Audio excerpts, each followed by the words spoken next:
How to set alarm in your mobile.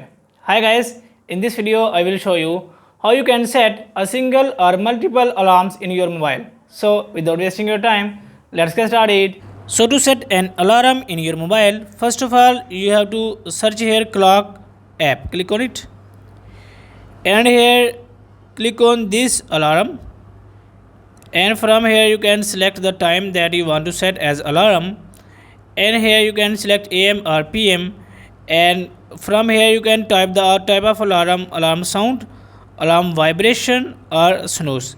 So if I want only alarm sound, I will just turn off other both options and just select alarm sound. But if I want to only vibration, I will just click on vibration. But if I want all of these, I will just click on these options and enable them and click on save. And you can see I have successfully add or set a password in alarm in my mobile. And now if I want to add a new alarm, I will just click on again here, or if you again also can click on this plus icon, and from here you can set a new alarm according to your choice and click on save. And you can see I have successfully added 2 alarms in my mobile. So guys, in this way you can set single or multiple alarms in your mobile.